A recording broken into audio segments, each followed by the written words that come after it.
Bienvenidos nuevamente a Diaconía Formativa, este espacio que he querido compartir con ustedes en época de cuarentena, en época de pandemia, en época de aislamiento voluntario. Se nos ocurren a todos diferentes ideas para llegar a las personas que queremos, a las personas con las que queremos compartir un mensaje.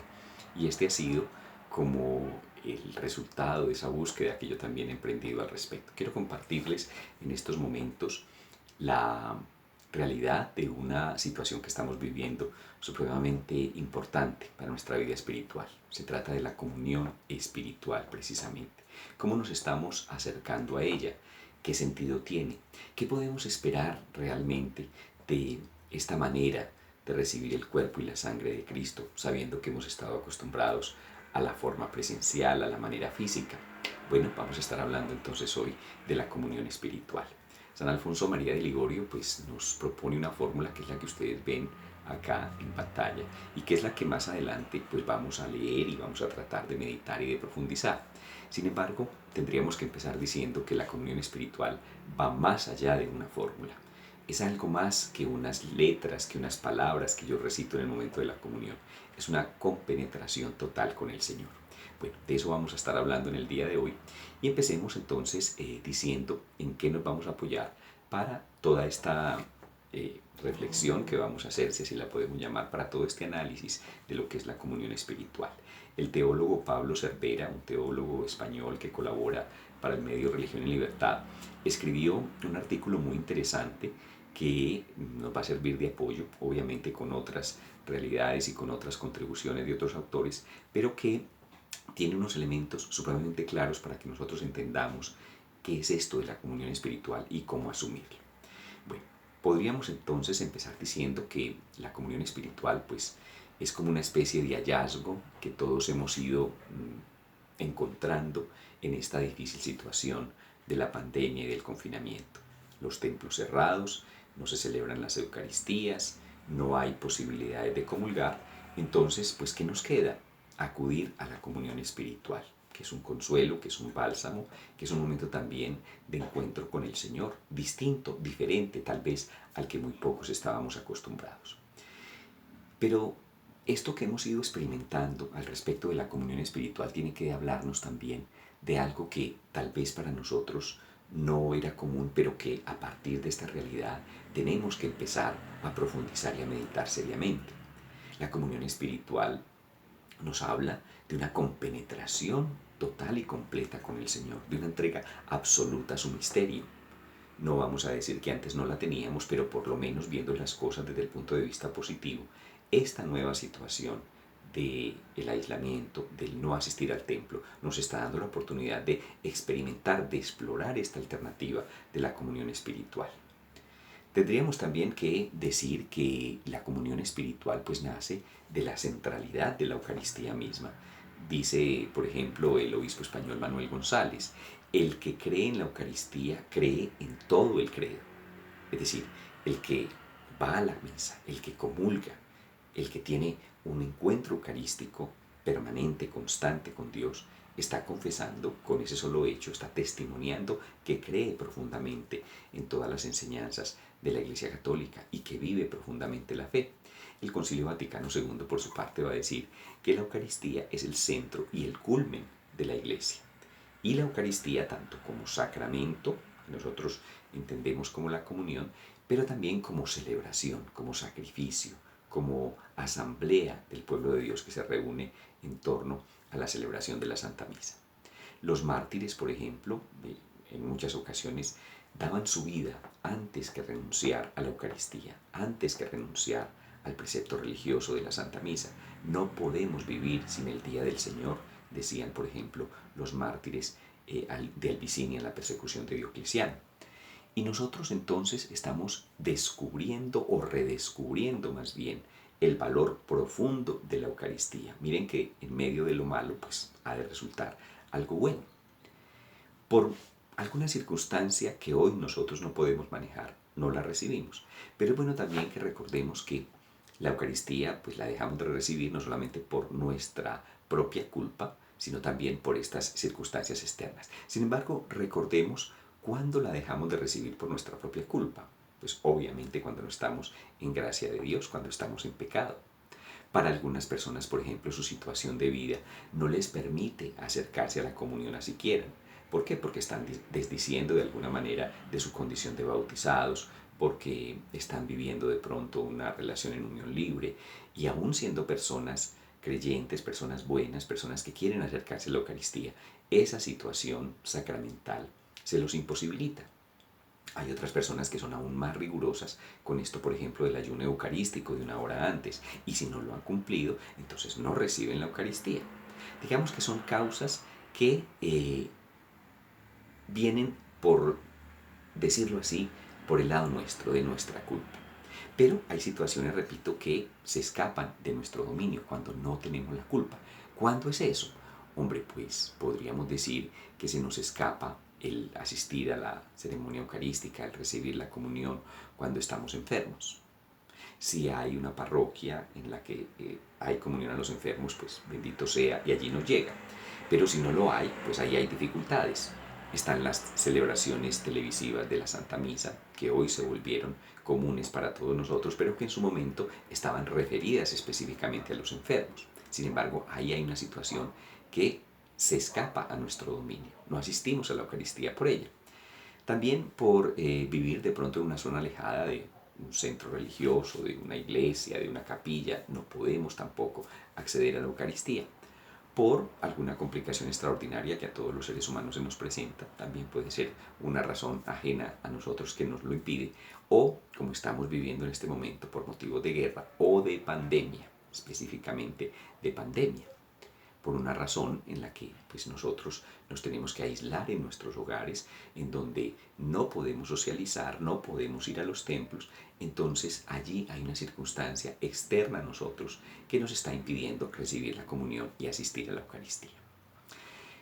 Hecha esta consideración, pues alguno de pronto pensará, bueno, pero ¿y entonces dónde queda la dimensión sacramental? ¿Dónde queda aquello de que yo, por medio de los signos físicos, por medio de la tangibilidad, puedo acercarme y realmente percibo la presencia de Dios? La sacramentalidad sigue ahí, la Eucaristía sigue existiendo, solo que esto de la comunión espiritual nos da otra manera, otra dimensión de aproximarnos a la gracia. La gracia no solamente viene a través de los sacramentos. Sí, es digamos que el vehículo fundamental, pero la gracia viene de Dios y Él la despliega sobre nosotros, sus hijos, como Él quiere.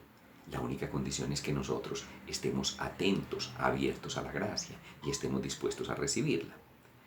Podríamos decir que en situaciones de impedimento, entonces, teniendo en cuenta todas las anteriores consideraciones, nosotros lo que hemos de hacer es una profunda compenetración personal con Dios para poder acceder a esta vida de la gracia, que nos da la comunión personal, física, pero que también nos la da la comunión espiritual. Profundizarnos de una manera tal, tener una devoción tal, una confianza tal en la Eucaristía misma, que espiritualmente pues a nosotros nos llene.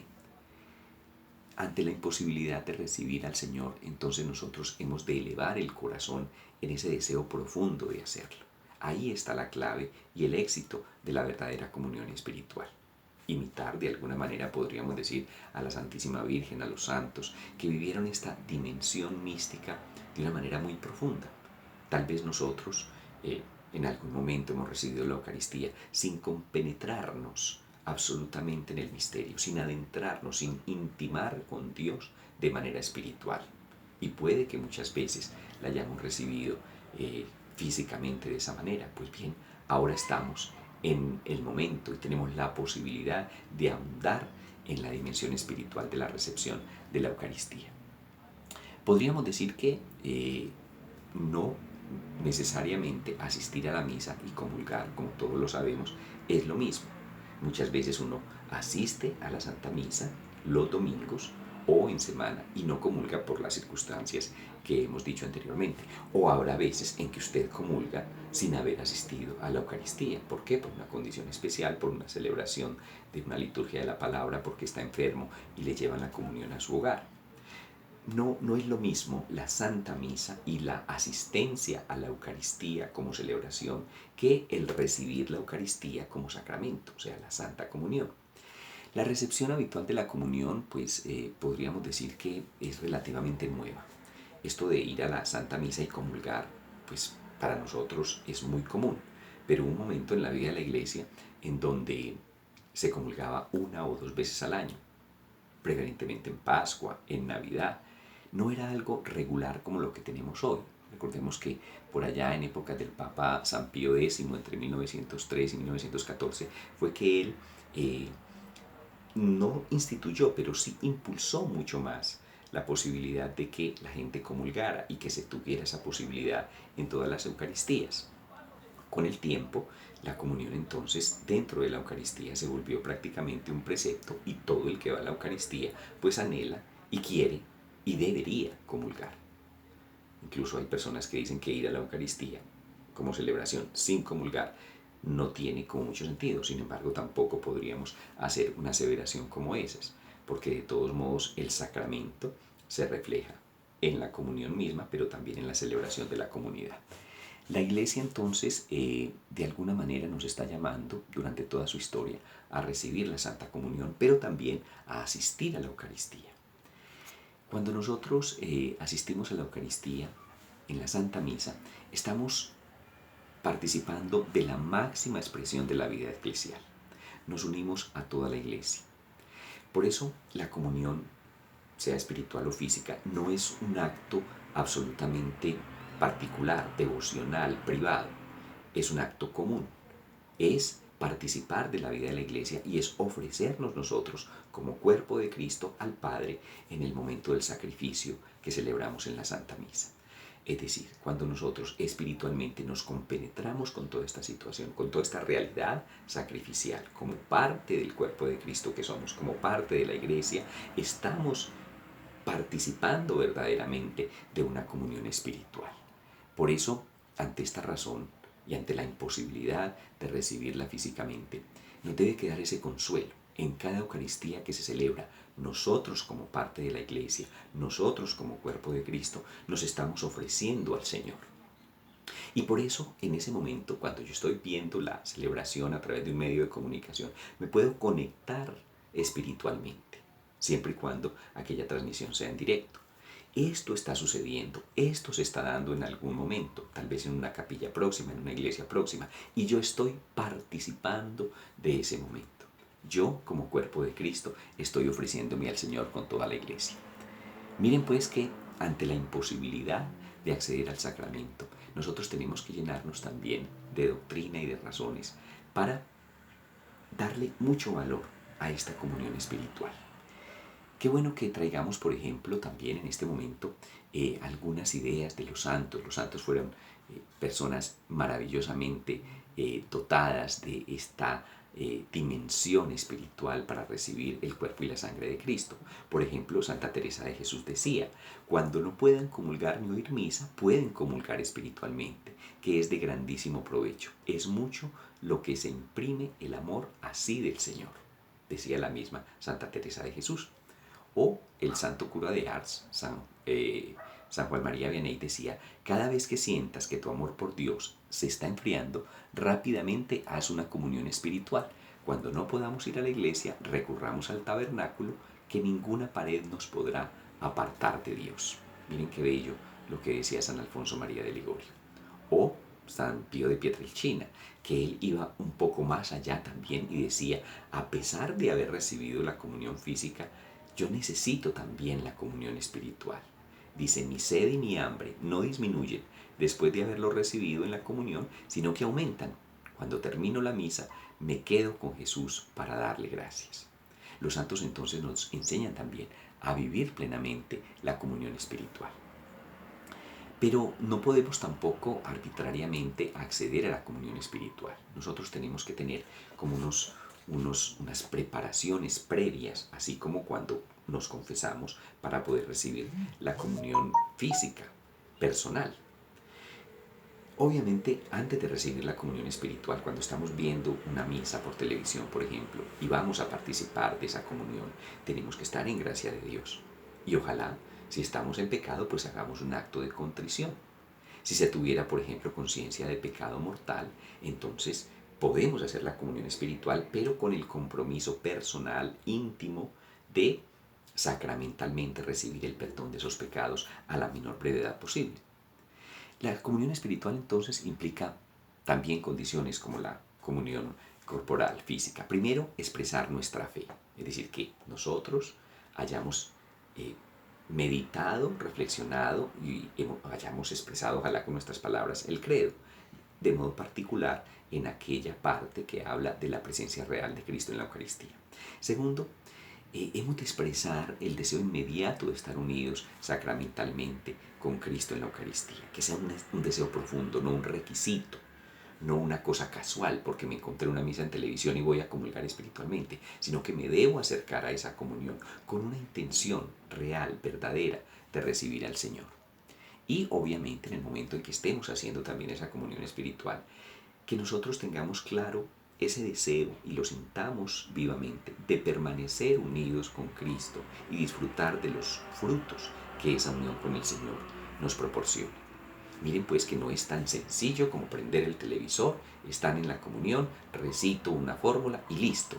Esa es la comunión espiritual, ¿no? Yo diría que incluso puede ser más exigente que la comunión corporal, porque requiere de parte nuestra un grado de veracidad, de intimidad, de certeza, de razón, de, de transparencia supremamente grande ante el Señor.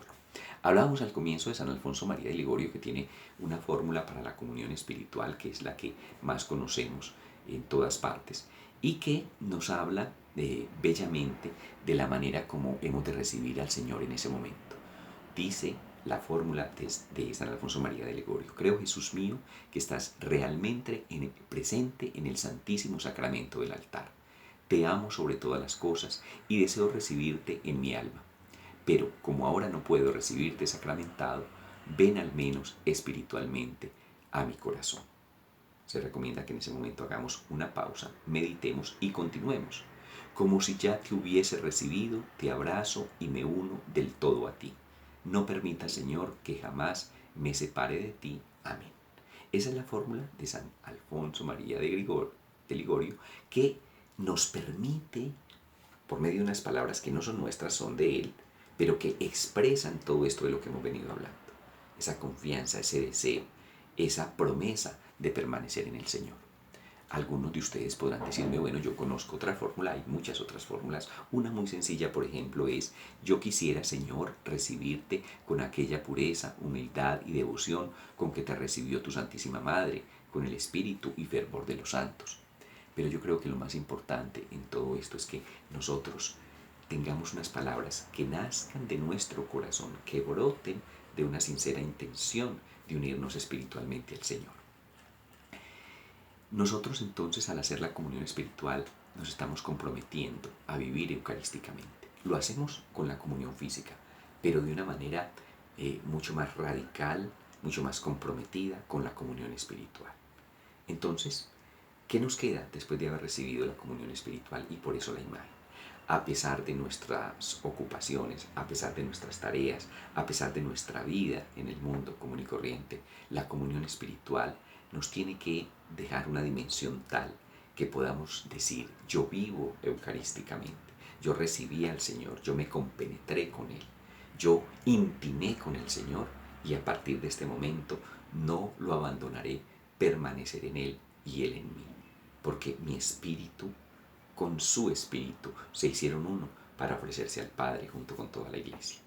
Bueno, he querido con esto pues ofrecerles un recorrido por lo que puede ser las razones, la argumentación, la explicación de la comunión espiritual, para que nos acerquemos a ella con devoción, con tranquilidad, con serenidad. Roguémosle a Dios que algún día volvamos a recibirla de manera física, presencial, pero mientras no podamos hacerlo, vivamos también profundamente esto que hemos reflexionado y meditado en el día de hoy. La comunión espiritual profunda nos acerca de una manera íntima a Dios a través de su Hijo Jesucristo. Espero entonces que este tema haya sido de utilidad. Nos vemos en una próxima oportunidad en una diaconía informativa, formativa o de opinión. Bendiciones.